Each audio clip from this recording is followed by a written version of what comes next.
Hola y bienvenidos a una nueva inversión profunda.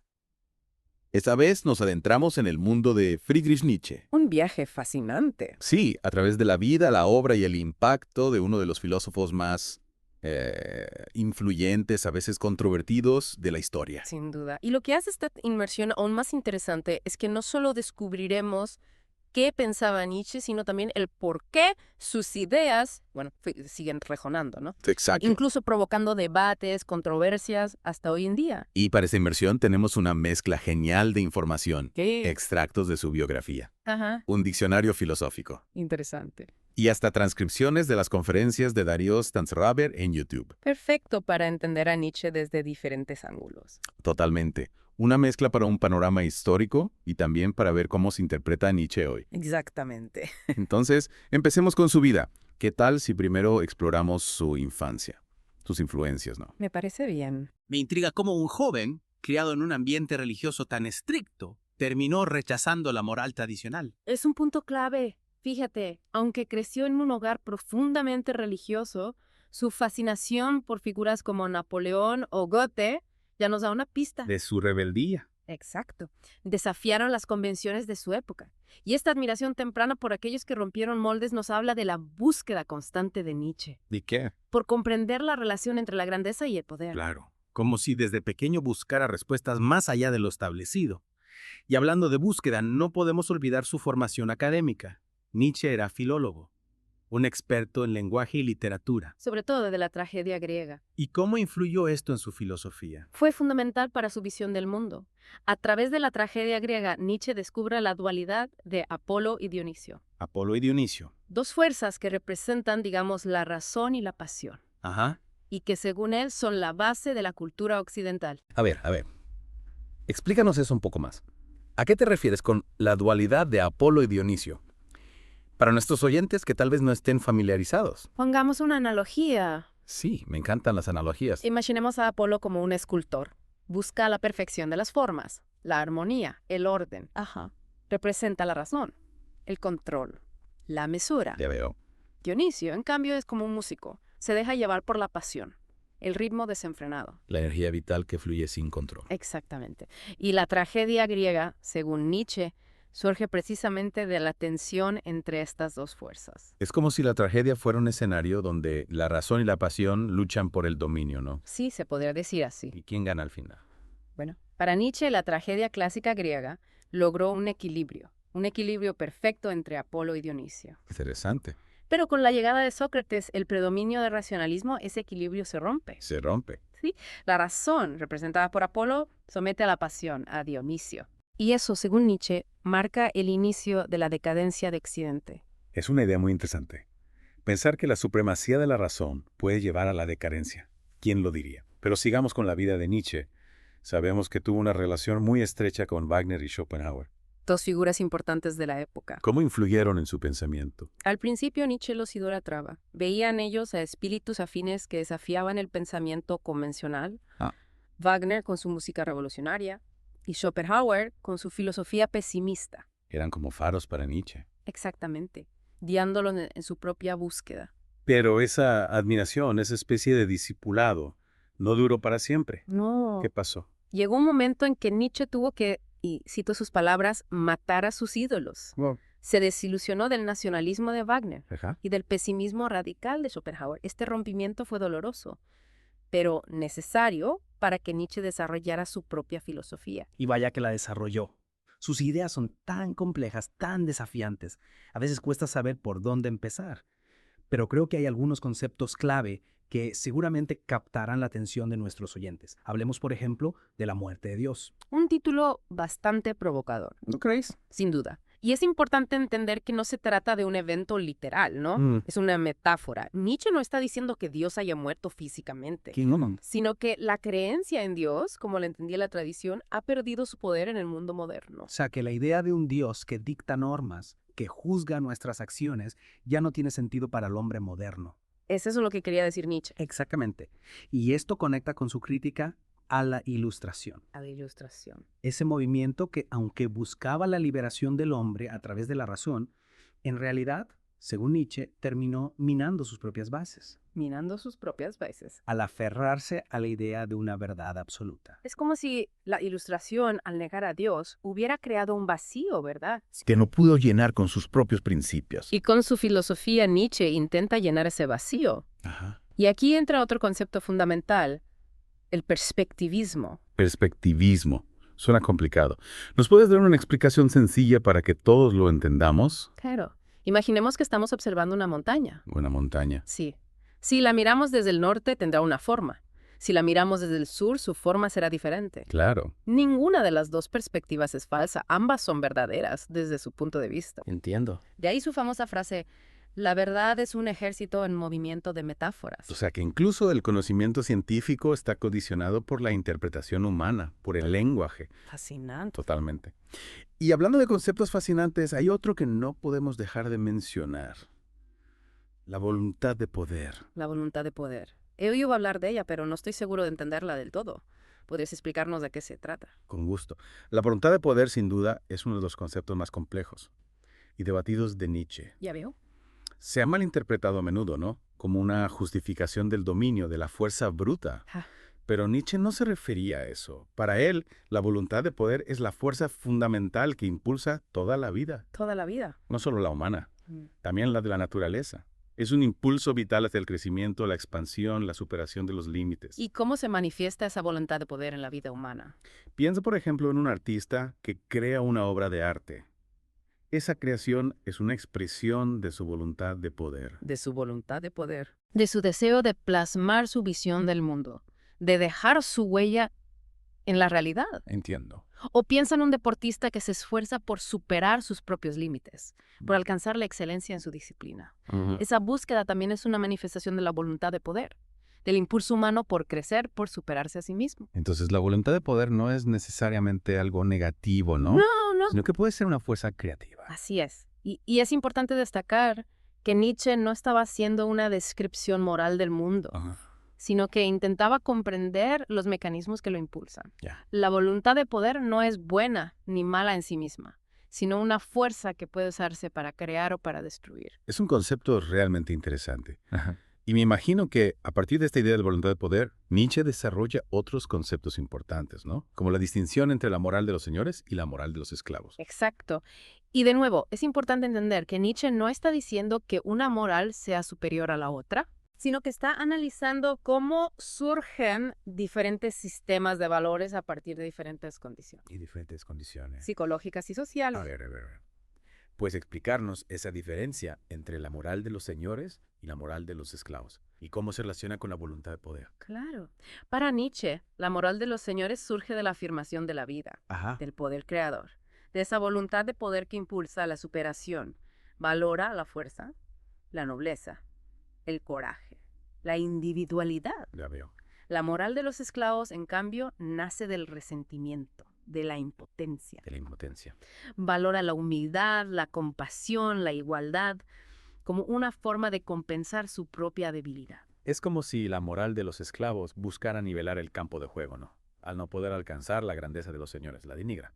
Y propone otros valores que la favorezcan. Exactamente. Y Nietzsche veía en la moral cristiana, con su énfasis en la compasión y la humildad, un ejemplo claro de la moral de los esclavos. De la moral de los esclavos. No la criticaba por ser compasiva o humilde, sino por negar la vida, Con negar la vida. por promover la resignación ante el sufrimiento. Ya empezamos a ver por qué Nietzsche genera tantas reacciones, ¿no? Sí. Sus ideas son como un terremoto que sacude los cimientos de nuestra moral. De nuestra forma de ver el mundo. Totalmente. Seguimos entonces nuestra inmersión en el fascinante mundo de Nietzsche. En la parte anterior, exploramos su vida, sus influencias y algunos conceptos clave como la muerte de Dios, el perspectivismo y la voluntad de poder. Exacto. Ahora, adentrémonos en un terreno aún más complejo. El Übermensch. Ah, sí. El Übermensch, a menudo traducido como superhombre. Este concepto ha generado mucha confusión, ¿no? Algunos lo interpretan como un ser superior, casi divino, Ujú. con poderes extraordinarios. Sí, esa interpretación se ha utilizado a veces de forma malintencionada para justificar ideologías Ideología. autoritarias, Ya. incluso racistas. Pero Nietzsche no se refería a eso en absoluto. Para él, Übermensch es una metáfora, un ideal de lo que el ser humano puede llegar a ser. ¿Y cómo podemos entender esa metáfora? ¿Qué características tendría este Übermensch? Bueno, el Übermensch no es un ser con superpoderes, sino alguien que ha superado las limitaciones de la moral tradicional, que ha abrazado la vida en toda su plenitud, con sus alegrías y sus sufrimientos. Es alguien que crea sus propios valores, que no se somete a dogmas, ni a la autoridad de otros. Es como si el Übermensch fuera un artista de la vida, ¿no?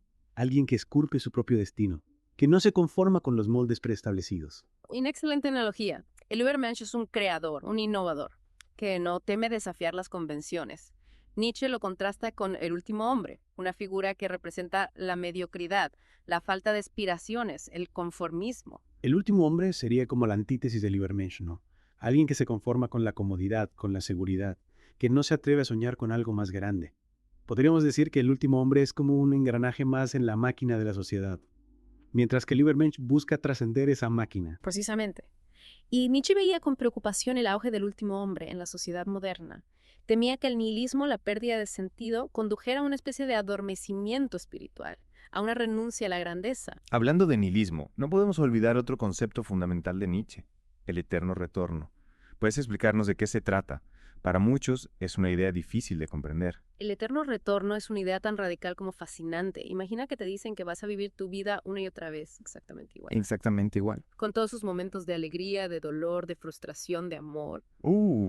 Solo de pensarlo me da vértigo. ¿Cómo reaccionaría alguien ante esa idea? Esa es precisamente la pregunta que Nietzsche nos plantea. La idea del eterno retorno es una prueba, un desafío. ¿Aceptarías vivir tu vida tal como es, con todas sus imperfecciones?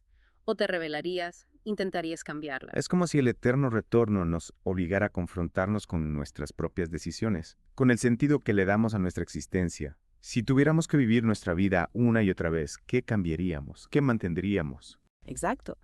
Y Nietzsche utiliza esta idea no solo como un experimento mental, sino también como una fuente de significado. El significado. En un mundo sin Dios. Ajá. Si sabemos que vamos a vivir nuestra vida eternamente, cada momento adquiere una importancia única, irrepetible. Es como si la idea del eterno retorno nos diera la responsabilidad, pero también la libertad, ¿no? De crear nuestra propia vida, nuestro propio sentido. Es una idea abrumadora, pero también liberadora. Sin duda. Y es importante entender que Nietzsche no afirmaba la verdad literal del eterno retorno, sino que lo utilizaba como una herramienta filosófica para cuestionar nuestras creencias, para impulsarnos a vivir con más intensidad, con más conciencia. Es como un martillo que golpea nuestra complacencia, ¿no? En el que nos obliga a despertar de nuestra somnolencia espiritual. Sí. Y hablando de martillos, Nietzsche también fue un crítico Feroz. de la cultura moderna. Veía en la ciencia, en la democracia, en el socialismo, síntomas de la decadencia, de la pérdida de valores. Así es. Nietzsche era un crítico incisivo de la modernidad. Cuestionaba la fe ciega en el progreso, la idea de que la historia avanza de forma lineal, hacia un futuro mejor. Para él, la modernidad era un proceso complejo, ambiguo, con luces y sombras. Entonces, no se trata de rechazar la modernidad, sino de analizarla críticamente, ¿verdad? De cuestionar sus supuestos. Exactamente. Y no solo criticaba la modernidad en general, sino también aspectos específicos, como el arte moderno. Lo veía como una expresión del nihilismo, de la falta de sentido. ¿Pero por qué? ¿No era el arte moderno una forma de romper con las convenciones, de experimentar con nuevas formas de expresión? Sí, pero para Nietzsche, esa ruptura, esa experimentación, a menudo carecía de una base sólida, de una visión del mundo coherente.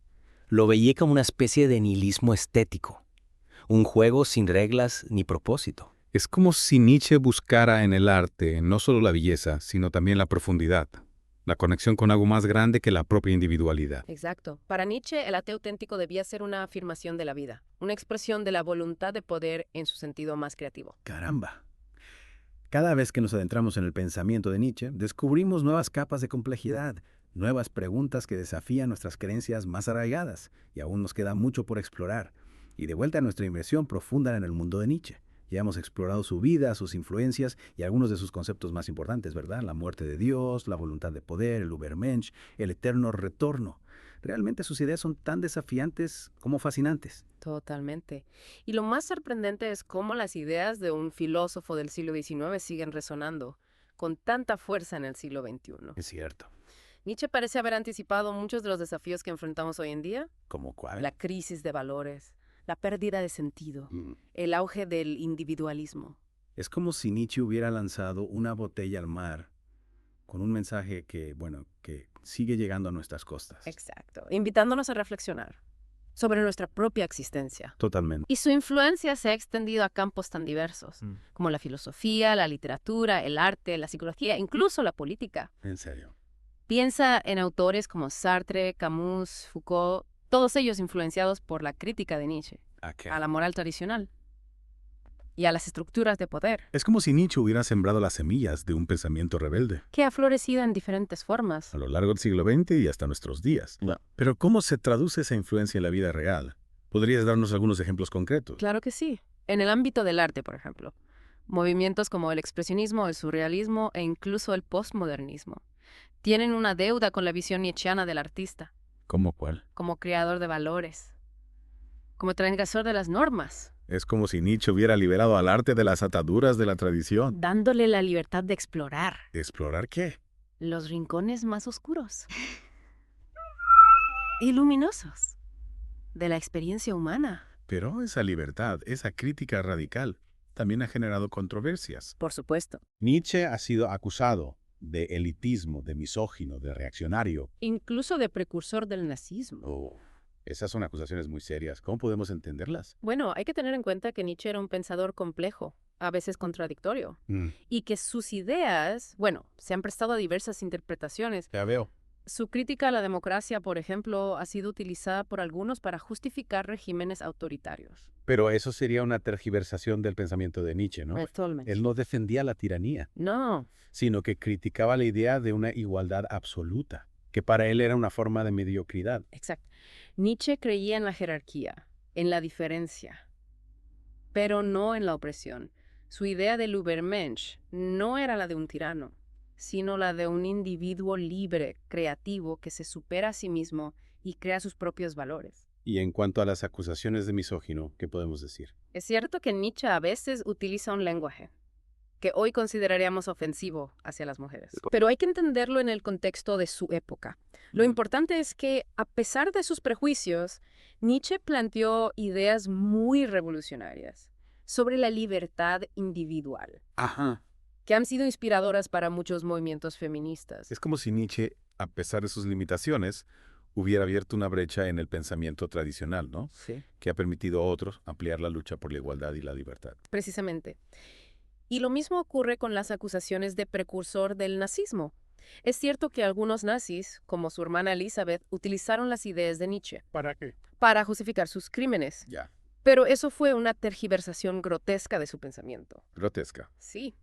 Nietzsche era un crítico feroz ¿De qué? del nacionalismo, del antisemitismo y de cualquier forma de fanatismo. Es como si los nazis hubieran tratado de apropiarse de la fuerza del pensamiento de Nietzsche, ¿verdad? Pero sin comprender su esencia. Su crítica radical a todas las formas de dogma e imposición. Exacto. Y creo que esa es la lección más importante que nos deja Nietzsche. La necesidad de pensar por nosotros mismos. De cuestionar. Las ideas preconcebidas. De no someternos a la autoridad de otros. Un mensaje poderoso que sigue vigente en nuestro tiempo. En un mundo dominado por la información, por la manipulación, por la búsqueda de la comodidad, la voz de Nietzsche nos recuerda la importancia de la crítica, de la rebeldía, de la búsqueda de la verdad. Sin duda. Y para terminar nuestra inmersión, me gustaría dejar a nuestro oyente con una pregunta. Una pregunta. Que Nietzsche nos planteaba en su obra. Si la vida fuera un eterno retorno, ¿vivirías tu vida exactamente igual? Una pregunta inquietante, que nos invita a reflexionar sobre el sentido que le damos a nuestra existencia, a nuestras decisiones, a nuestros valores. Muchas gracias por guiarnos en este apasionante viaje, a través del pensamiento de Nietzsche. Ha sido un placer compartir esta inmersión contigo y con nuestro oyente. Esperamos que les haya inspirado a cuestionarse, a pensar por sí mismos y a abrazar la complejidad de la vida.